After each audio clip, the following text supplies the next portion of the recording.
మహిమ కలుగునుగాక. దేవుని యొక్క పరిశుద్ధ లేఖన భాగం నుండి మత్తయి సువార్త 6వ అధ్యాయము 14-15 వచనాలు చదువుకుందాం.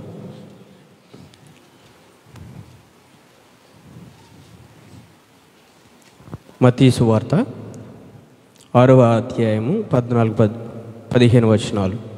మనుషుల అపరాధములను మీరు క్షమించిన ఎడల మీ పరలోకపు తండ్రి మీ అపరాధములను క్షమించును.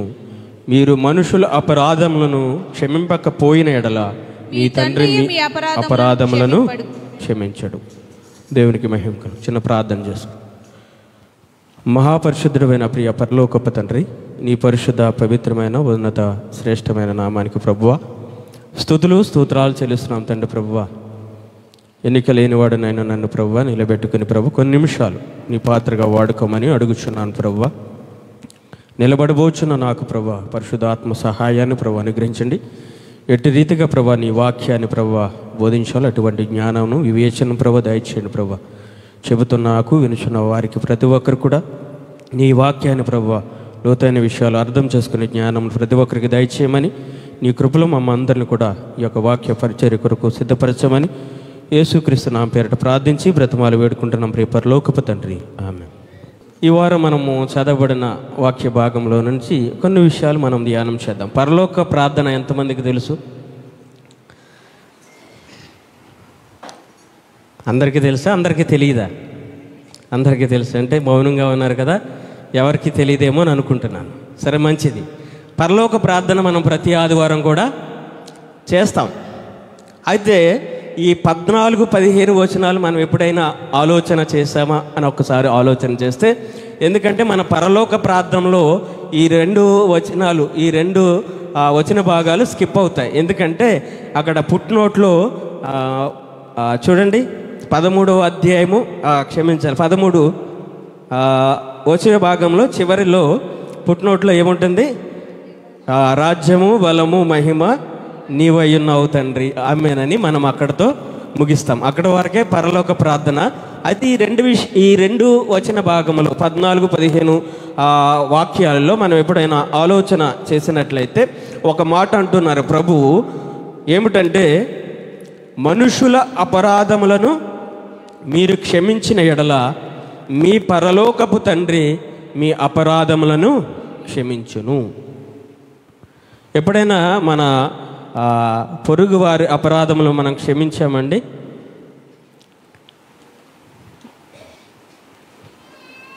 ఎవరు మాట్లాడట్లేదు.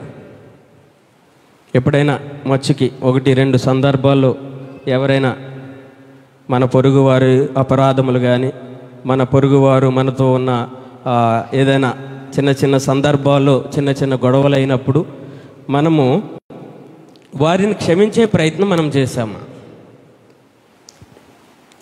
ఈ మాట ఎవరు చెప్తున్నారంటే ప్రభువు అయిన యేసుక్రీస్తు వారు. ప్రభువా, మాకు ప్రార్థన ఎలాగ చేయాలని శిష్యులు అడిగినప్పుడు ఆ ప్రార్థనతో పాటు ఈ 2 విషయాలు చెప్పి ఈ సందర్భాన్ని ప్రభువు అయిన యేసుక్రీస్తు వారు ముగిస్తూ ఉన్నారు. అయితే మనము ఇక్కడ ఆలోచించవలసిన విషయం ఏంటంటే, మన అపరాధములను, మన పొరుగువారి అపరాధములను 14వ వచనం, మనుషుల అపరాధములను మీరు క్షమించిన ఎడల మీ పరలోకపు తండ్రి మీ అపరాధములను క్షమించును. అయితే ఎవరు మాట్లాడలేదు. ఎప్పుడైనా క్షమించారంటే ఎవరు ఏం మాట్లాడలేదు. అయితే క్షమించారో లేదనేది నాకు చెప్పవలసిన అవసరం అయితే లేదు, కానీ దేవునికి చెప్పవలసిన అవసరం అయితే ఉంది కంపల్సరీ. దేవునికైతే మనము లెక్క చెప్పక తప్పదు. అయితే చూద్దాం దేవుడు ఈ విషయంలో ఇంకా మనతో ఏమి మాట్లాడటానికి దేవుడు ఇష్టపడుతున్నాడో చూద్దాం. లూకాసు వార్త 6వ అధ్యాయము, క్షమించాలి 7వ అధ్యాయము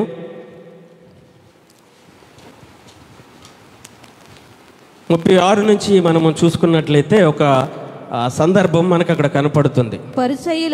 పరిసయ్యులలో ఒకడు తనతో కూడా భోజనము చేయుటకు చేయవలనని ఆయన అడిగాను.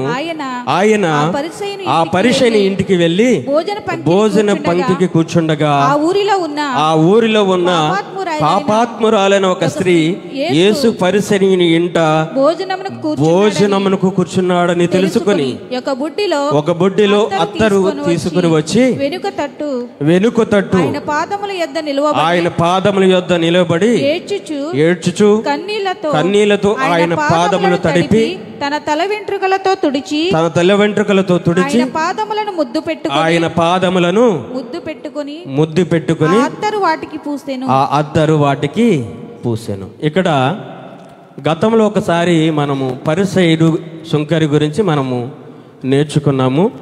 శాస్త్రుల యొక్క నీతి, మన యొక్క నీతి ఎట్లా ఉండాలనేది శాస్త్రుల నీతి కంటేను పరిసయ్యుల నీతి కంటేను మన నీతి ఎలా ఉండాలనేది గతంలో ఒకసారి మనం తెలుసుకున్నాం. మరి ఎంతమందికి వాక్యాలు గుర్తున్నాయి నాకైతే తెలియదు. కానీ అయితే దగ్గరగా ఇది కూడా అటువంటి సందర్భం. ఇక్కడ ప్రభువైన యేసుక్రీస్తు వారు ఈ భూలోకంలోకి వచ్చి ఆయన సువార్త చేస్తున్న దినాలలో ఒక పరిసయ్యుడు ఆయనను భోజనానికి ఆహ్వానించిన విషయాన్ని ఒక స్త్రీ, ఆవిడెవరంటండి?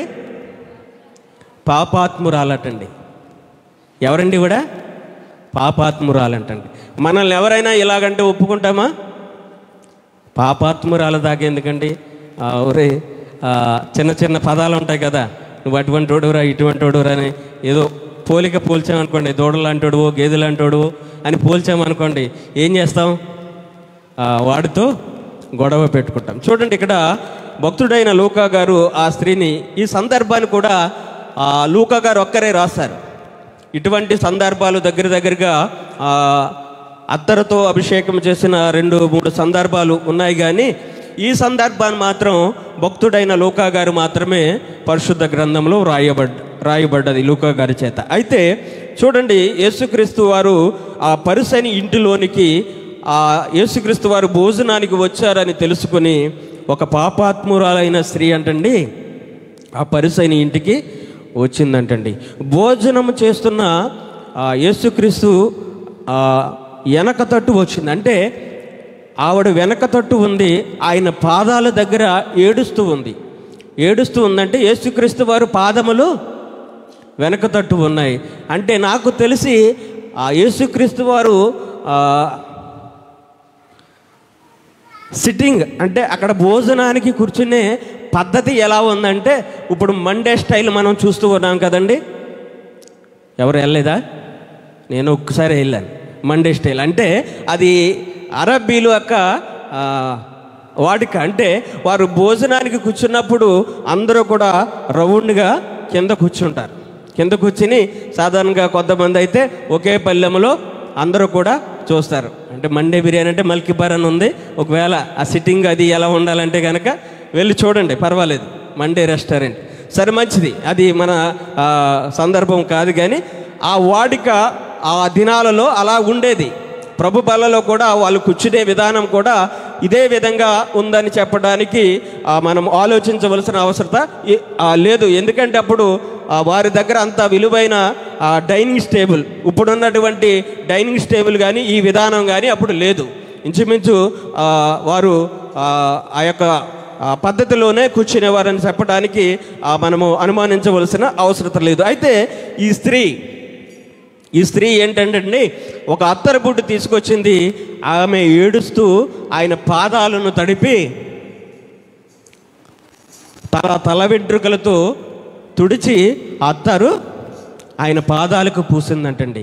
ఇప్పుడు మనం చూసినట్లయితే ఈ యొక్క చూడండి, ఈ యొక్క పరిసయ్యుడు ఏమంటున్నాడంటే, ఈమెను ముట్టుకున్న స్త్రీ, చూడండి 39వ వచనం, ఆయన పిలిచిన పరిసయ్యుడు అది చూచి, ఈయన ప్రవక్త అయిన ఎడల తన్ను ముట్టుకున్న ఈ స్త్రీ ఎవతియో ఎటువంటిదో ఎరిగియుండును, ఇది పాపాత్మురాలని తనలో తాను అనుకునిచుండెను. చూడండి, ఈ మాట ఆ పరిసయ్యుడు తనలో తాను అనుకుంటున్నాడు. ఇక్కడ ఆయన ఉద్దేశం ఏంటంటే, పరిసయ్యుడు యొక్క ఉద్దేశం ఏంటంటే, ఈయన ప్రవక్త కదా, ఆమె పాపాత్మురాలు. ఆమె వచ్చి ఈయన ముట్టుకుంటున్నప్పుడు అంటే ఈయన ఒక ఉద్దేశం ఏంటంటే పాపాత్మురాలైన ఆమె పరిశుద్ధుడైన ప్రభువుని ముట్టుకోకూడదు అనే ఒక ఉద్దేశము అతని హృదయంలో ఉంది. ఈ యొక్క స్త్రీ ఎప్పుడైతే యేసుక్రీస్తు వారిని తన కన్నీళ్లతో తన పాదములు కడిగి తను తెచ్చిన అత్తరు ఆయన పాదాలకు ఆ తల వెంట్రుకలతో ఆయన పాదాలు తుడిచి ఈ అత్తరు ఎప్పుడైతే తన పాదాలకు రాసిందో ఈయనలో ఒక ఆలోచన కలిగింది. ఈయన పాపాత్మురాలు కదా, ఈ స్త్రీ పాపాత్మురాలు కదా. అంటే పాపాత్మురాలు ప్రభువు దగ్గరికి వస్తే ఎలా దగ్గరికి రానిచ్చాడు, ఎలా ముట్టుకొనిచ్చాడు, తన హృదయములో ఎంత వేదన పడుతున్నాడో చూడండి. ప్రభువైన యేసుక్రీస్తు వారు ఆ యొక్క స్త్రీకి ఆ అవకాశం కల్పించినందుకు ఎంతగా తన హృదయములో వేదన మదన పడుతున్నాడో ఒకసారి మీరు ఆలోచన చేసుకున్నట్లయితే కనుక ప్రియమైన వారలారా, ఒకటి ఈయన పరిశుద్ధుడు గనక, ఆ ప్రవక్త గనక ఆవిడెవరో ఈయనకు తెలిసి ఉండాలి. అయితే ఈయన ప్రవక్త కాదంటారా, ఈయన దేవుని శక్తులు ఇతరులు లేవంటారా, అనేకమైన ఆలోచనలు ఆ పరిసైడ్కి వచ్చి ఉండాలి.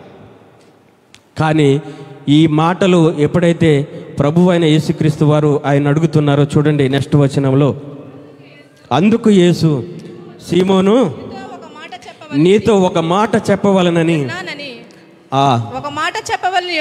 ఉన్నానని అతనితో అనగా, బోధకుడా చెప్పమనెను. చూడండి, అప్పుడు ఒక ఉదాహరణ చెబుతూ ఉన్నాడు, ఒక ఉపమానం చెప్తూ ఉన్నాడు.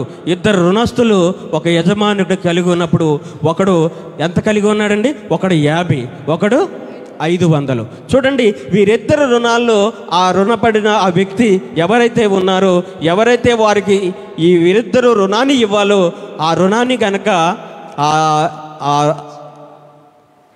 అతను ఈ రుణాన్ని కనుక కొట్టివేస్తే వీరిద్దరిలో ఎవరు ఎక్కువ సంతోషపడతారని చెబుతూ ఉన్నాడు. అంటే నిజంగా ఒకవేళ మనం చూసుకున్నట్లయితే ఒకడు 50 ఇవ్వాలి, ఒకడు 500 ఇవ్వాలి. నిజంగా మన ఆలోచనతో మన విధానంతో ఆలోచిస్తే గనక ఇప్పుడున్న పరిస్థితుల్లో మనకు ఆ విధంగా ఎవరైనా మన అప్పును కొట్టివేస్తే గనక ఎవరు ఎక్కువగా ఆనందపడతారండి? 500 ఉన్నవాడే ఆనందపడతాడు. ఇక్కడ ఆ సందర్భాన్ని చెబుతూ పరిసయ్యుడికి తన యొక్క పరిస్థితి ఏంటో ప్రభువైన యేసుక్రీస్తు వారు చెబుతూ ఉన్నారు. ఎందుకంటే మనం అనుకుంటాము ఇక్కడ ప్రభువైన యేసుక్రీస్తు వారు ఆమె పాపాలు క్షమించబడ్డాయి గనుక ఆమె ఏడుస్తుంది అని అనుకుంటాం మనం సాధారణంగా. చూడండి, ఈ ఉపమానంలో ఏంటంటే ప్రభువైన యేసుక్రీస్తు వారు చెప్పే మరొక ఆలోచన ఏంటంటే, మనం ఏమనుకుంటున్నాం, ఆయన పాపాలు యేసుక్రీస్తు వారు ఈ యొక్క స్త్రీ యొక్క పాపాలు ఎప్పుడైతే ప్రభువైన యేసుక్రీస్తు వారు క్షమించారో అప్పుడు ఏడుస్తుందని మనం అనుకుంటున్నాం కదండి. ఈ సందర్భం ఎప్పుడు చెప్పాడు ప్రభువైన యేసుక్రీస్తు వారంటే, పాదములు కడిగి తన తల వెంట్రుకలతో తుడిచి అత్తరు పూసిన తర్వాత ఆ యొక్క పరిసయ్యుడు తన హృదయంలో అనుకుంటున్న తర్వాత ఈమె ఎవరో ఈయన ప్రవక్త అయితే ఈయనకు తెలుసును కదా అని తన హృదయంలో మదన పడుతున్న సందర్భంలో ఈ యొక్క ఉపమానము చెప్పాడు. అంటే అప్పటికే ఆవిడ ఆ స్త్రీ ఏడుస్తుంది. అంటే ఎందుకు ఏడుస్తుందని మనం ఆలోచన చేస్తే గనక ప్రభువు తన పాపాలని క్షమించాడని ఏడుస్తుందా, లేకపోతే ఆయన క్షమించాడు కాబట్టి ఏడుస్తుందా అంటే ప్రభువు ఆల్రెడీ తన పాపములను క్షమించాడు. ఆయన ఎందుకు వచ్చాడు ఈ లోకానికి అంటే గనక లూకాసు వార్త 19వ అధ్యాయం 10వ వచనంలో మనం చూసినట్లయితే గనక నశించిన దానిని వెదకి రక్షించడానికి మనిషి కుమారుడు ఈ లోకానికి వచ్చాడంట. ఆయన వచ్చిన ఒక కారణం ఏంటో తెలుసా? నశించిపోతున్న వారిని, అనగా పాపములో ఉన్నవారిని, అనగా పాపపు ఊబిలో ఉన్నవారిని, లోకంలో ఉన్నవారిని, లోక ఆశలతో మునిగిపోతున్న వారిని, ఈ తలంపులతో లోకంలో కొట్టుబిట్ట ఆడుతున్న వారిని, కుటుంబ సమస్యల్లో ఉండి మదన పడుతున్న వారిని ఆయన విడిపించడానికి వచ్చాడు.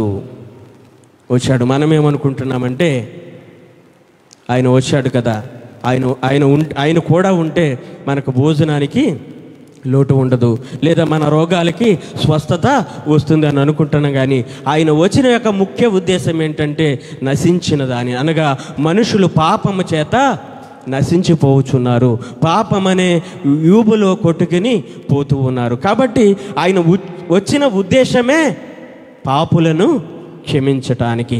కాబట్టి ఈ పరిసయ్యుడైన సిమోనుకు ఈ విషయాన్ని అర్థమయ్యే విధంగా చెబుతూ ఉన్నాడు. చూడండి, పరిసయ్యుల సందర్భం మనం అనేకముగా చూసి ఉండొచ్చు. చూడండి, చివరి వచనంలో 47వ వచనంలో చూడండి, ఆమె విస్తారముగా ప్రేమించిన గనుక ఆమె యొక్క విస్తార పాపములు క్షమించబడినవని నీతో చెప్పుచున్నాను. కాబట్టి చూడండి, ఆమె విస్తారంగా ప్రేమించిందని ఆమె పాపాలు క్షమించబడాయా అని అనుకుంటున్నాము. కానీ మనము ఈ సందర్భం చూసుకుంటే గనక ఆమె పాపములు ఆల్రెడీ అప్పుడు క్షమించబడ్డాయి. అందుకే ఆమె నాకు కూడా, ఆమె ఎవరటండి, ఇక్కడ రాయబడిన మాట ఏంటండి, పాపాత్మురాలని ఒక ట్యాగ్ లైన్, పాపాత్మురాలని ఒక ట్యాగ్ లైన్ ఆవిడకి ఆల్రెడీ ఇచ్చేశారు. అంటే ప్రభు అయిన యేసుక్రీస్తు వారి దగ్గర నాకు కూడా క్షమాపణ ఉంది అని యొక్క వేదన, అంటే ప్రభు నాలాంటి వారిని కూడా క్షమిస్తాడు అనే ఒక ప్రేమతో ఆమె అక్కడ ఏడుస్తుంది. అంటే చూడండి, ఈ పాపాత్మురాలు యొక్క జీవితం ఎటువంటిదటండి. పాపాత్మురాలంటే మీరు ఏమనుకుంటున్నారు, ఈమె ఒక వేశ్య కావచ్చు, లేదా ఒక వ్యభిచారి కావచ్చు. మనం ఆలోచించేది అటువంటి స్త్రీ కూడా మరొక సందర్భంలో చూద్దాం. ఇటువంటి స్త్రీయే కూడా ఆమెకు ఆ యేసుక్రీస్తు వారి పాదములను అత్తరుతో కడుగుతుంది. అంటే ప్రభువు దగ్గరికి ఎవరైతే తమ పాపములు ఒప్పుకొని వస్తారో వారు క్షమించబడతారు. అదేవిధంగా ఈ దినాల్లో మనం చూసుకున్నట్లయితే ప్రభువు క్షమించడానికి కీర్తన భాగంలో మనం చూసుకున్నట్లయితే ప్రభువు క్షమించడానికి సిద్ధ మనసు కలిగి ఉన్నాడు. ప్రభువు క్షమించడానికి సిద్ధ మనసు కలిగి ఉన్నాడు. మరి మనము ఇక్కడ ఏమంటున్నాడంటే, మనం మొట్టమొదటిగా చదువుకున్న లేఖన భాగంలో మనుషుల అపరాధములను మనం క్షమిస్తే అంటే మన తండ్రి మన అపరాధములు కూడా క్షమిస్తాడట. మనం క్షమించే వారిగా ఉన్నామా? తండ్రి మనసు మనలో ఉందా? ప్రభువైన యేసుక్రీస్తు వారి మనసు మనలో ఉందా అని ఒకసారి ఆలోచన చేసుకుంటే, ఎవడైనా క్రీస్తు నందున్న ఎడల వాడు నూతన సృష్టి. మనం క్రీస్తులో ఉంటే కనుక ఒక నూతన సృష్టిగా ఉన్నాము. క్రీస్తులో మనలోనికి రావటానికి ఆయన ఇష్టపడుతున్నాడు. మనము ఎవరమైనా సరే ఇతరులను అపరాధములను క్షమించటానికి మనము సిద్ధంగా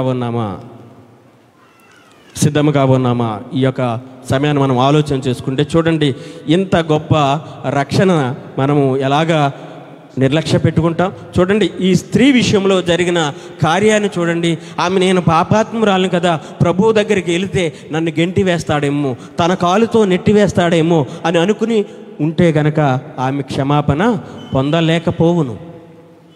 కాబట్టి చూడండి, ఆ స్త్రీ వైపు చూసి 44వ వచనంలో ఆ స్త్రీ వైపు తిరిగి సీమోనుతో ఇట్లా, నేను ఈ స్త్రీని చూస్తున్నావే, నీ ఇంటిలోనికి రాగా ఆయనకు కనీసపు మర్యాద ఆయన చేయలేదంటండి. అంటే ఇక్కడ ఆయన ఉద్దేశం ఏంటంటే, మర్యాద లేదా పేరు లేదా ఘనత, నేను నీ ఇంటికి వచ్చాను కాబట్టి నువ్వు నా తలకు నూనె ఇవ్వలేదు, నా పాదములకు నీళ్ళు ఇవ్వలేదు, నన్ను గర్వపరచలేదు అనే ఉద్దేశంతో ప్రభు అని యేసుక్రీస్తు వారు చెప్పటం లేదు. కానీ నీకంటే ఈ స్త్రీ గొప్పది అని చెబుతున్నాడు.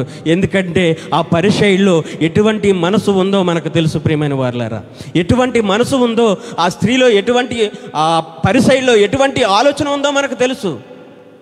ఆయనలో ప్రేమ లేదు, ఆయనలో సమాధానం లేదు, ఆయనలో తగ్గింపు లేదు, ఆయనలో క్షమించే గుణము లేదు. కానీ ఆయన ఇంటిలోనికి యేసుక్రీస్తును ఆహ్వానించాలనుకున్నాడు. ఆయన ఆ ఇంటిలోనికి వస్తే ఏమైనా ఉపయోగం ఉందా? ఆయన భోజనానికి పిలవటం వల్ల ఆయనకి ఏమైనా ఉపయోగం కలిగిందా?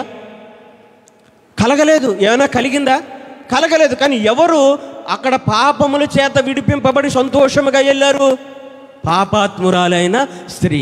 అదేవిధంగా ఇంకొక సందర్భాన్ని మనం చూసినట్లయితే లూకాసు వార్త 18వ అధ్యాయము మొదటి వచనాన్ని ఒకసారి 18వ అధ్యాయము ఒక్క నిమిషం, 9వ వచనం. తామే తామే నీతిమంతులమని తమ్మును నమ్ముకొని ఇతరులను తృణీకరించి కొందరితో ఆయన ఉపమానము చెప్పుచున్నాడు.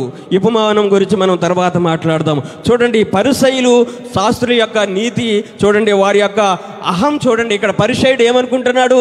ఈమె ఎవతో, ఈయన ప్రవక్త అయితే ఈయనకి తెలియదా, ఈయన పాపాత్మురాలని ఈయనకి తెలియదా అని అంటున్నాడు. ఆమెను అతని ఇంటిలోనికి వచ్చింది అన్న విషయాన్ని తెలుసుకుని ప్రభువును ముట్టుకుంటుంటే ప్రభువు ఎప్పుడైతే పాదాలు కడుగుతుందో ఈయన ఏం చేస్తున్నాడు?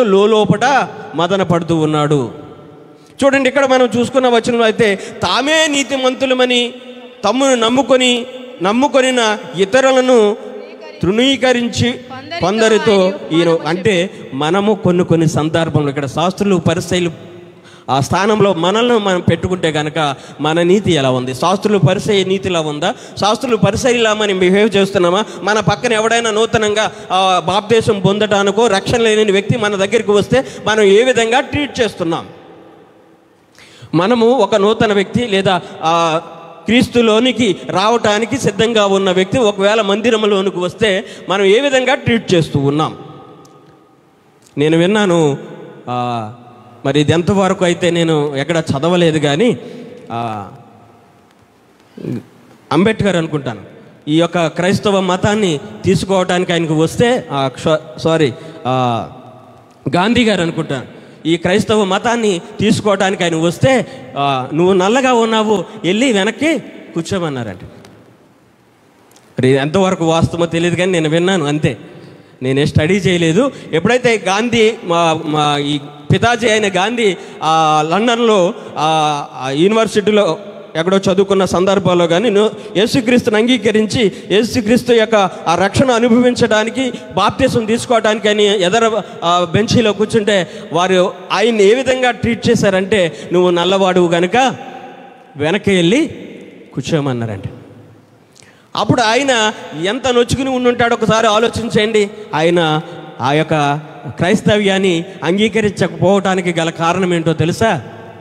అక్కడున్న విశ్వాస సమూహమే. ఈరోజు మన మందిరంలోకి అనేక మందికి రావచ్చు, యేసుక్రీస్తుని వారిని అంగీకరించిన వారు మనకి ఈ బయట కానీ సంఘంలో కానీ కనపడవచ్చు. మనం ఏ విధంగా వారిని ట్రీట్ చేస్తున్నాం? శాస్త్రులు పరిసయ్యులా ట్రీట్ చేస్తున్నామా? లేదా ప్రభువైన యేసుక్రీస్తు వారి మనసు మనకుండి ప్రభువైన యేసుక్రీస్తు వారిలాగా ఆయన చెప్పిన విధానంగా మనం వారిని ట్రీట్ చేస్తున్నామా అనే విషయాన్ని మనము గమనించుకోవాలి. ప్రియమైన వారులారా, ఆ రోజు ఆ మాట ఆయనతో అనకుంటే ఆయన రక్షింపబడుతుడు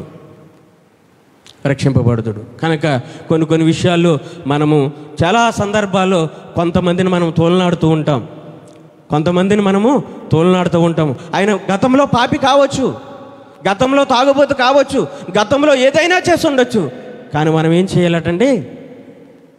మనం ప్రేమతో వాడిని ఆదరించాలి. ఆ ఆదరణ కోల్పోయి కొంతమంది మందిరానికి వస్తారు. కుటుంబంలో శాంతి సమాధానం లేక దేవుని మందిరానికి వెళ్తే శాంతి సమాధానం మనకు కలుగుతుందనే ఉద్దేశంతో వారి మందిరానికి రావచ్చు. యేసుక్రీస్తు శాంతి సమాధానానికి కర్తంట అని ఎక్కడో తెలుసుకుని రావచ్చు. ఒరే, నువ్వు రక్షణ లేనివాడు కదా, నీవు పాపాత్ముడు కదా, వెళ్ళి వెనకాల కూర్చో, లేదా నీవు మందిరంలోనికి నీకు అర్హత లేదు అని మనము అతను ట్రీట్ చేస్తే కనుక అతను మరలా లోకంలో కలిసిపోతాడు. మనం చేసిన చిన్న పొరపాటు అతను మళ్ళీ అన్యత్వంలోనికి, లోకంలోనికి, నిత్యగ్నిలోనికి నడిపించబడతాడు. దానికి లెక్క చెప్పవలసిన వారు ఎవరో తెలుసా? నువ్వు నేనే. అవసరమైతే మన సంఘంలోనికి నడిపించాలి తప్ప వచ్చిన వారిని మనము తోలనాడే ప్రయత్నము మనం చేయకూడదు. ప్రియమైన వారులారా, చూడండి, అదే సందర్భంలో చూడండి, పరిసయ్యుడు నిలబడి, దేవా, నేను చోరులను అన్యాయస్తులు కాను, ఇతర మనుషుల వలె ఈ సుంకరి వలె. చూడండి, ఈ పరిసయ్యుడుకున్న అహము చూడండి. ఇతను ప్రార్థన చేసుకోవచ్చు కదా, ఎదుటి వారితో కంపేర్ చేసుకుని మనం కూడా కొన్ని సందర్భాల్లో ఎదుటివారి భక్తితో మన భక్తి కంపేర్ చేసుకుంటాం. జాన్ డేవిడ్ కంటే నేను బాగా ప్రార్థన చేస్తాను, జాన్ డేవిడ్ కంటే నేను ఆరాధన బాగా చేస్తాను, జాన్ డేవిడ్ కంటే వాక్యం నేను బాగా చెప్తానని మనం కంపేర్ చేసుకుంటాం. మన భక్తి మనకు ఆధారం కావాలి. లేదా జాన్ డేవిడ్ కంటే నేను బెస్టే, లేదా మనోరత్నం గారి కంటే నేను బెస్టే అని మనం అనుకుంటాం. కానీ మన భక్తి ఇతరులతో కంపేర్ చేసుకుంటే మనం పడిపోయే అవకాశం ఉంది. ఇక్కడ ఎవరు నీతిమంతుడిగా తీర్చబడ్డాడు అంటే తగ్గించుకున్నవాడు నీతిమంతుడిగా తీర్చబడ్డాడు. నేను గొప్పవాడిని, నేను ఎంతో చేస్తున్నాను, ఏదో చేశాను, అన్ని చేశాను, ఇన్ని చేశాను అని చెప్పుకున్నవాడు తృణీకరింపబడ్డాడు. కాబట్టి మనం ఇతరులతో కంపేర్ చేసుకుంటాం, ఆ విషయంలో మనం పడిపోతాం. మన భక్తి మనకు ఆధారంగా ఉండాలి. కాబట్టి ఒకరితో మనం కంపేర్ చేసుకోవటం కాదు, మన భక్తి, మన నీతి మనకు ఆధారంగా ఉందా లేదనేది మనం చూసుకోవాలి. ప్రియమైన వాళ్ళారు, చూడండి అదే అధ్యాయము, క్షమించాలి 19వ అధ్యాయము 7వ వచనాన్ని ఒకసారి చూడండి. అందరూ అది చూచి 19:7 అందరూ అది చూసి ఈయన పాపి అయిన మనిషిని యొద్ద బస చేయ వెళ్ళినని చాలా సనుగుకొని అంటండి. చూడండి ఇక్కడ ఈ జక్కయ్య సందర్భం మీకు అనేక మార్లు మీరు విన్నారు, మీకు తెలుసు, చదువుకున్నారు. కానీ చూడండి, ఎప్పుడైతే ప్రభువైన యేసుక్రీస్తు వారు జక్కయ్య ఇంటిలోనికి వచ్చాడు, చాలామంది చాలా రకాలుగా సనుగుకున్నారంటండి. అంటే యేసుక్రీస్తు ప్రభువైన వారు ఆయన ఇంటిలోనికి వస్తే వీళ్ళకేంటండి బాధ? ఆ పాపాత్మురాలైన స్త్రీ ప్రభువు చేర్చుకుంటే ఆ పరిసయుడికి ఏంటండి బాధ? ఏమంటే ప్రభువైన యేసుక్రీస్తు వారే ఆమెడి పాపాలు క్షమిస్తే, ప్రభువైన యేసుక్రీస్తు వారే ఈ యొక్క జక్కి అయిన సుంకరి నీతిమంతుడిగా ఆయన అబ్రహాము సంతానముగా పరిగణిస్తే నీకు నాకు వచ్చిన బాధ ఏంటి? కాబట్టి ఒకసారి ఆలోచన చేద్దాం. అంటే నా ఉద్దేశం ఏంటంటే, పరిసయ్యులు శాస్త్రులు లాంటి హృదయం నీకు నాకు ఉందేమో. ఈ మధ్యాహ్న కాల సమయంలో మనం ఏం చేయాలి? పరీక్షించుకోవాలి. ప్రభువు మనల్ని అతనిని నీతిమంతుడిగా తీర్చొచ్చు. మనం ఎందుకు వాడిని వేరే రకంగా ఆలోచిస్తున్నాం? పాపాత్ముడిగా చూస్తున్నాం, వ్యసనకారుడిగా చూస్తున్నాము, మనకంటే తక్కువ వాడిగా చూస్తున్నాము. వాడికిచ్చిన తలాంతుల కొద్దీ వాడు వాడబడుతున్నాడు, వారికిచ్చిన తలాంతుల కొద్దీ ఆమె వాడబడుతుంది. అయితే నీవు ఆమెను చులకన చేయవలసిన అవసరం ఏంటి? ఇక్కడ ప్రభువు అయిన యేసుక్రీస్తు వారి యొక్క ఉద్దేశం ఏంటంటే, ఆయన క్షమించటానికి వచ్చాడు. ఆయన క్షమించటానికి సిద్ధ మనసు కలిగిన వాడు. నశించిన దానిని వెదకి రక్షించడానికి వచ్చాడు. పాపములో ఉన్న మనలను పరిశుద్ధులుగా తన రక్షణ చేత కడగబడటానికి వచ్చాడు. అదే పనిలో ఉన్నప్పుడు వీళ్ళ చూడండి, ఆ పనిలో ఉన్నప్పుడే ఈ పరిసయ్యులు శాస్త్రులు చూడండి, ఆనాడు బాప్తిస్మమిచ్చి యోహాను విషయంలో కూడా ఇలాగే సనుగుకున్నారు. ఈరోజు ప్రభు అయిన యేసుక్రీస్తు వారు కూడా ఈ లోకంలో ఆ పాపలను క్షమించి పరలోక వారసులుగా వారు పరిగణిస్తుంటే, శాస్త్రులు పరిసయ్యులు చూడండి ఎంత మదన పడిపోతున్నారు. కొన్ని సందర్భాలు మనకు తెలియకుండానే మన పక్కన ఒక తాగుబోతుడు వచ్చి ఏ బయట సువార్త కూడికల్లోనో లేకపోతే ఎక్కడో కూర్చుండవచ్చు.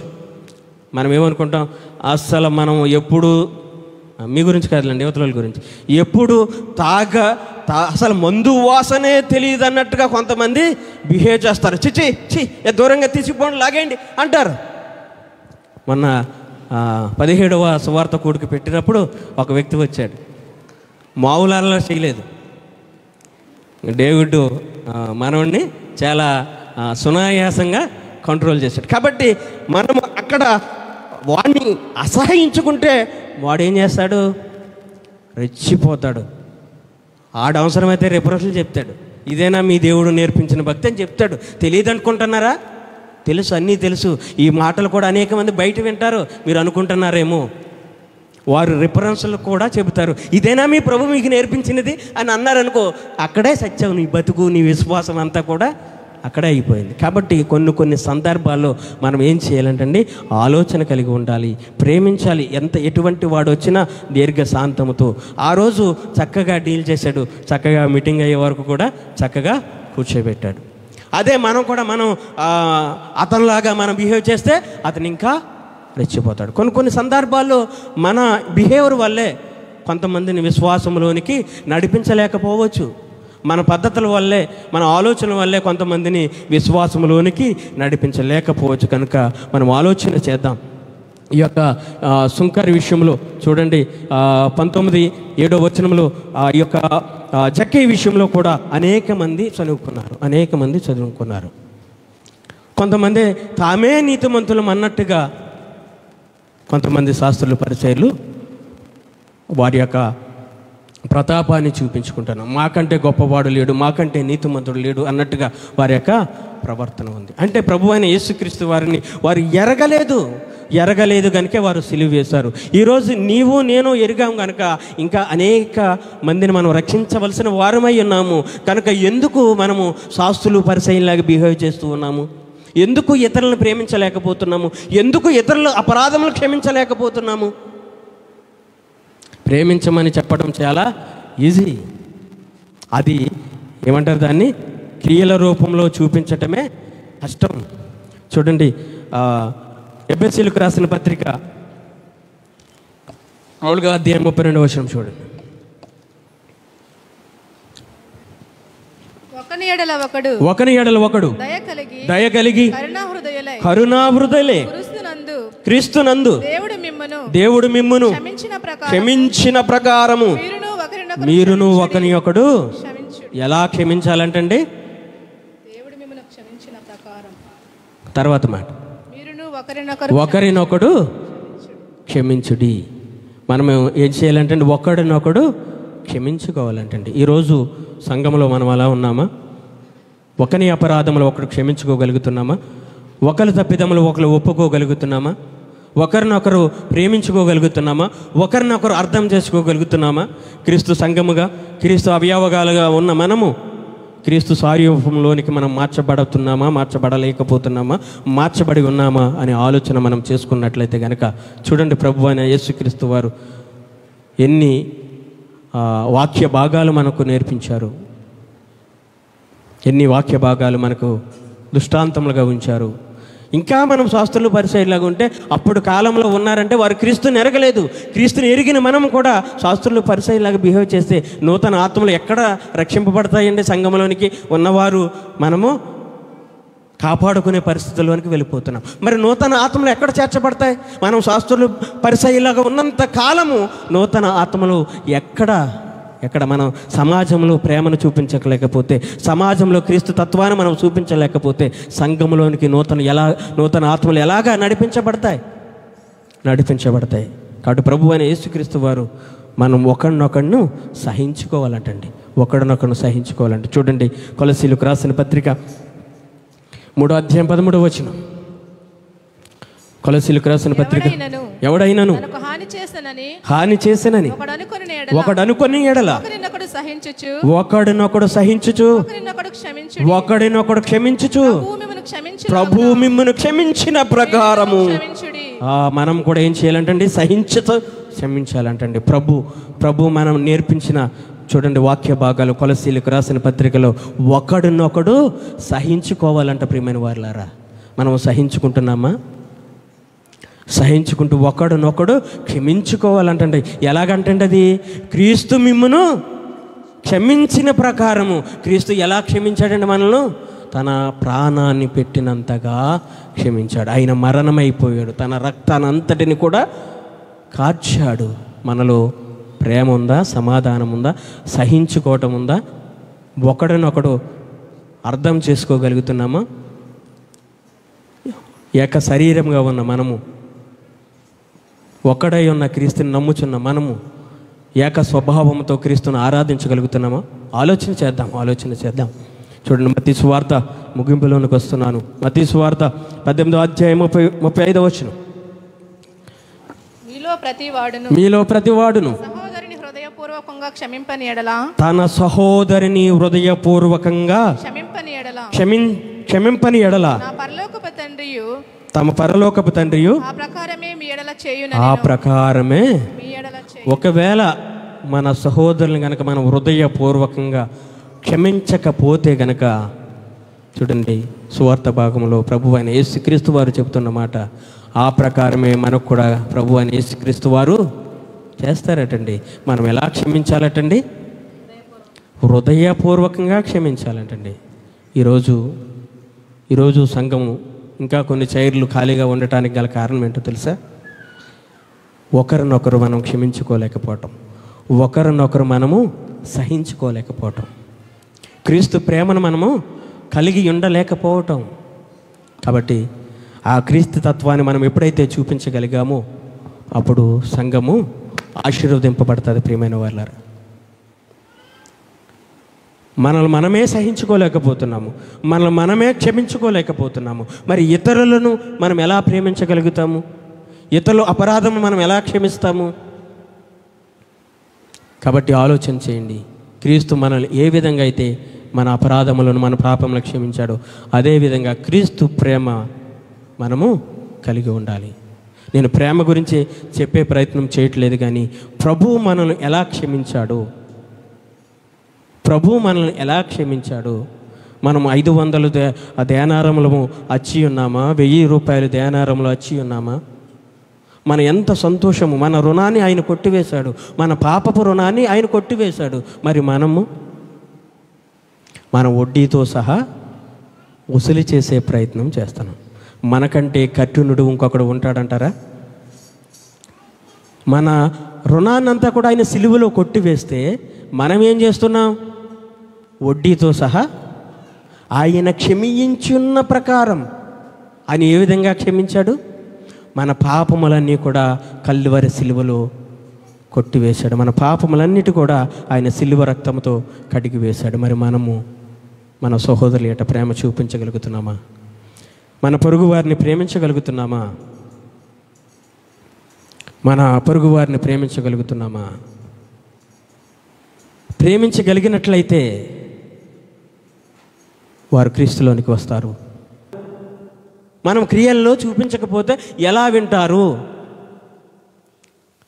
మన ప్రేమను బట్టి, మన విధానాన్ని బట్టి, మన ఆలోచన బట్టి, మన జీవితాన్ని బట్టే అవతల వాడు మన చెప్పే మాటను వినటానికి చెవిని ఇస్తాడు. మన క్రియను బట్టే అవతల వాడు వినటానికి చెవిని ఇస్తాడు. మనలో క్రియలు లేకుండా మనము ఇక్కడ ఎంత ప్రసంగం చేసినా మీరేమంటారు? చెప్పాళ్లే అంటారు. అవునా కాదా? 2-3 నవ్వుతున్నారు అంటే అనుకుంటున్నారేమో, పర్వాలేదు, సరే మంచిది అనుకుంటే అనుకోనండి, కానీ ప్రభువుకి తెలుసు. కానీ మనము మన జీవితంలో మాదిరి కలిగి ఉండాలి. చూడండి, ఆ రోజు కనుక ఒక 10 నిమిషాలు మనం తగ్గించుకుంటే అక్కడ పరిస్థితి వేరేలా ఉండు. అతను బాప్తిసం తీసుకోకుండా వెళ్ళిపోయాడు. ఆ రోజు అతన్ని వారి ప్రేమతో అంగీకరించి ఉంటే కనుక అతను బాప్తిసం తీసుకునేవాడు. కొన్నిసార్లు మనం క్రీస్తులా మారలేకపోవటం వల్ల నూతన ఆత్మలు మందిరంలోనికి రావటానికి వెనకబడిపోతున్నారు. మనం చేర్చలేకపోతున్నాం. మనం సిగ్గుపడవలసిన విషయం. చూడండి, లూకాసు వార్త 16వ అధ్యాయము 15వ వచనం. లూకాసు వార్త 16వ అధ్యాయము 15వ వచనం. ఆయన మనుషుల ఎదుట నీతిమంతులని అనిపించుకుని వారు కానీ దేవుడు మీ హృదయములను ఎరుగును. మనుషులలో ఘనముగా ఎంచబడినది. చూడండి, ఒకవేళ నేనైనా మీరైనా ఎవరైనా, చూడండి, మనుషుల ఎదుట అంటండి, ఆయన మీరు మనుషుల ఎదుట నీతిమంతులని అనిపించుకుని వారు కానీ దేవుడు, ఒకవేళ మనము దేవుని ఎదుట ఒక పర్ఫార్మెన్స్ చేస్తే గనక మన హృదయాన్ని ఎరిగిన దేవుడు అంటండి. అవునా కాదండి? ఆయన కన్నులు ఈ సర్వ సృష్టిని చూడగలిగిన కన్నులు. ఆయన ఎదుట మనము ఏంటండి పర్ఫార్మెన్స్ చేస్తే ఎలా ఉంటుందండి? హాస్యాస్పదంగా ఉండదా? కాబట్టి చూడండి ఈ మాట, ఆయన మీరు మనుషుల ఎదుట నీతిమంతులను అనిపించుకొని వారు కానీ దేవుడు మీ హృదయములు ఎరుగును. మనుషులలో ఘనముగా ఎంచబడినది దేవుని దృష్టికి. ఒకవేళ మనం అనుకోవచ్చు, మనము ఇక్కడ గొప్పవారం అనుకోవచ్చు, గొప్పగా మనము హెచ్చించుకోవాలని ప్రయత్నం చేయొచ్చు, కానీ మన యొక్క ఘనత అంతా కూడా దేవునికి అంటండి అసహ్యం అంటండి. అప్పుడు మన ద్వారా ఎవరు గణపరచబడాలి? దేవుడు గణపరచబడాలి. దేవుడు గణపరచకుండా మనము గణపరచాలి. సంఘం ఎదుట నేను గణపరచబడాలి, లేదా ఏదో సహవాసంలో నేను గణపరచబడాలి, సమాజంలో నేను గణపరచబడాలంటే అది దేవునికి అంటండి అసహ్యం అంటండి. గణపరచబడవలసిన వాడు దేవుడు ఉన్నాడు, మనము కాదండి గణపరచవలసింది. కాబట్టి ఒకవేళ ఏదైనా గణపరచడానికి మనం ఏదైనా కార్యక్రమాలు చేస్తుంటే కనుక అది దేవునికి అసహ్యం. దేవుడు గణపరచబడాలి. కాబట్టి మనం ఏం చేస్తున్నాము? శాస్త్రులు పరిచయం లాంటి నీతిని మనం కలిగి ఉంటే కనుక ఈ రాత్రి ఈ యొక్క మధ్యాహ్న కాల సమయంలో, ఈ ఆరాధన కాల సమయంలో మనము పరీక్షించుకోవాలి. యేసుక్రీస్తు క్షమించటానికి ఆయన సిద్ధ మనసు కలిగిన వాడు. ఆ శాస్త్రులకు పరిచయాలకు చూడండి ఎంత మదన కలుగుతుంటాయి. అంటే ప్రభువైన యేసుక్రీస్తు వారు క్షమించటానికి ఆయన కలువరి రక్తాల్లో కలువరి సిలువలో తన రక్తం చేత మనందరి పాపముల కొరకు తన అమూల్యమైన రక్తం చేత మూల్యాన్ని చెల్లిస్తే నీకు నాకు ఏంటండి బాధ? నీకు నాకు ఏంటండి బాధ? ఆయన ఆల్రెడీ తన రక్తాన్ని చెల్లించాడు. మనం ఏం చేయాలి? వారి కొరకు ప్రార్థన చేయాలి. చివరిగా ఒక మాట చెప్పి నేను ముగిస్తాను. మార్కు సువార్త 11వ అధ్యాయం ముగించుకుందాం. మార్కు సువార్త 11వ అధ్యాయము 25-26 వచనాలు. మార్కు సువార్త, ఒక్క నిమిషం. మీరు ఒకరి మీద విరోధమైనను కలిగి ఉన్న ఎడల మీరు నిలబడి ప్రార్థన చేయనప్పుడల్లా వారిని క్షమించుడి. చూడండి, రోమీలకు రాస్తున్న సువార్తలో ప్రభు అయిన యేసుక్రీస్తు వారు చెబుతున్న మాట, మీకు ఒకరి మీద విరోధం ఏదైనా కలిగి ఉన్న ఎడల మీరు ఏం చేయాలంటండి? నిలబడి ప్రార్థన చేయనప్పుడల్లా వాడిని క్షమించాలి. ఎంతమంది ఈ యొక్క కార్యాన్ని చేస్తున్నారు? మీ ప్రార్థనలో ఎవరి కోసమైనా మీరు ప్రార్థన చేస్తున్నారా? వారిని క్షమించే ప్రయత్నం మీరు చేస్తున్నారా? చూడండి, ఇక్కడ రోమీలకు రాసిన పత్రికలో మార్కు సువార్తలో 11:25లో చెబుతున్న మాట చాలా విలువైన మాటల, ఒకని మీద విరోధమేదైనను కలిగి ఉన్న ఎడల మీరు నిలువబడి ప్రార్థన చేయనప్పుడల్లా వానిని క్షమించుడి. మనం క్షమిస్తున్నామా ఇతరులను? ఎవరి మీదైనా విరోధం ఉన్నప్పుడు వారిని క్షమిస్తున్నామా? నా అంశం ఇదే. లూకాసు వార్త 6:38లో మొదటి మాట, క్షమించుడి అప్పుడు మీరు క్షమించబడుదురు. మనం క్షమిస్తున్నామా? మనం క్షమించకుండా ప్రభువా నన్ను క్షమించు, నా పాపములు క్షమించు అనటానికి అర్హత మనకు లేదు. ప్రభువా నన్ను క్షమించు అని అనటానికి అర్హత కావాలంటే మన సహోదరుని, మనకు విరోధమైన వాడిని ఏం చేయాలంటే ప్రార్థన చేయనప్పుడల్లా వాడిని క్షమించాలంటండి. చూడండి మరొక మాట, 26వ వచనం, అప్పుడు పరలోకమందున్న మీ తండ్రి. చూడండి, ఎప్పుడండి? మనం ఇతరులను ఎప్పుడైతే క్షమిస్తామో, మన సహోదరుని ఎప్పుడైతే క్షమిస్తామో, వాడి కోసం ఎప్పుడైతే ప్రార్థన చేస్తామో, ఎప్పుడు ఇతరుల కొరకు ప్రార్థన చేసినప్పుడు, మన సహోదరుని క్షమించినప్పుడు, మన సహోదరుల మీద విరోధం ఏదైనా ఉన్నప్పుడు, వాని కొరకు మనం ప్రార్థన చేసినప్పుడు, అప్పుడు ఏం చేస్తాడు ప్రభువు? పరలోకమందున్న మీ తండ్రి మీ పాపములను క్షమిస్తాడు. మీ తండ్రి మీ పాపములను. లేకపోతే కనుక ఆ మాటకి అర్థం ఏంటంటే, మీరు అలాగూ చేయని కారణం చేత పుట్టినట్లు చూడండి మీ పాపములు ప్రభువు క్షమించడంటండి. మన పాపములను ప్రభువు క్షమించడంటండి. చూడండి ఎంత చక్కగా, ఎంత విలువైన మాట. 25-26 వచనం అవసరమైతే అండర్లైన్ చేసుకోండి. చూడండి, మరొకసారి మాటను చదువుతున్నా. మీకు ఒకరి మీద విరోధం ఏదైనా కలిగి ఉన్న ఎడల మీరు నిలవబడి ప్రార్థన చేయనప్పుడల్లా వారిని క్షమించుడి. ప్రార్థన చేయనప్పుడల్లా వాడిని జ్ఞాపకం చేసుకోవాలి. విరోధం ఏదైనా అంటే వాడి కొరకు ఎప్పుడు ప్రార్థన చేయాలి. అవసరమైతే వాడి దగ్గరికి వెళ్ళి సమాధాన పడాలి. ఈ సందర్భం చాలాసార్లు చెప్పాను. సూర్యాస్తమయ్యే లోపు మనం సమాధాన పడాలి. ఈ పని అందరూ చేయలేరండి, అందరి వల్ల కాదు ఇది. పరిశుద్ధాత్ముడు వారి హృదయంలో ఉన్నప్పుడు మాత్రమే జరిగే పని ఇది. పరిశుద్ధాత్ముడు ఎప్పుడైతే వారి హృదయం నుండి ఆ ప్రేరణ ఇస్తాడో అప్పుడు మాత్రమే చేయగలిగే పని ఇది. అందరూ చేయలేరండి, అందరూ క్షమించమని అడగలేరండి. కాబట్టి అప్పుడు పరలోకమందున్న మన తండ్రి ప్రభు అయిన యేసుక్రీస్తు వారు మన పాపములను క్షమిస్తారు. మన పాపములను మనం ఒప్పుకుని ఇతరుల కొరకు మనం ప్రార్థించేవారుగా, ఇతర పాపములు మనం క్షమించేవారుగా, శాస్త్రులు పరిశైలి లాంటి భక్తి కాకుండా, శాస్త్రులు పరిశైలి లాంటి మనోవేదన కాకుండా ప్రభు మనల్ని క్షమించడానికి సిద్ధ మనసు కలిగి ఉన్నాడు. మనం కూడా ఇతరుల కొరకు ప్రార్థన చేద్దాం. ఇతరుల యొక్క అపరాధములను క్షమించే ప్రయత్నం చేద్దాం, ప్రార్థిద్దాం. ప్రార్థిస్తే గనక అట్టి యొక్క పరిశుద్ధాత్మ సహాయాన్ని దేవుడు అనుగ్రహిస్తాడు. అటువంటి సందర్భాన్ని దేవుడే కల్పిస్తాడు. ప్రభువుని అడుగుదాం. ప్రభు కొరకు మనం ప్రభు ప్రార్థనా విజ్ఞాపనలు చేద్దాం. ఇక్కడ చెబుతున్న మాట, మనం నిలబడినప్పుడల్లా అన్నీ క్షమిస్తే అటువంటి సందర్భము, మనం ఒప్పుకునే సందర్భము ప్రభువే కల్పిస్తాడు. కాబట్టి అటువంటి కృప నీకు నాకు దేవాతి దేవుడు దయచేయనట్లు మనమందరం కూడా దేవునిలో బలపడి మనము మన పాపములు మనం ఒప్పుకున్నట్లయితే దేవుడు కూడా మన పాపములను క్షమించడానికి సిద్ధ మనసు కలిగి ఉన్నాడు. కాబట్టి ఈ సమయాన్ని దేవుడు ఇచ్చిన దాన్ని బట్టి దేవుని మహిమపరుస్తూ అవకాశం కల్పించిన దైవజనులకు మరొకసారి వందనాలు తెలియజేస్తూ నా మాటలు ముగిస్తున్నాను.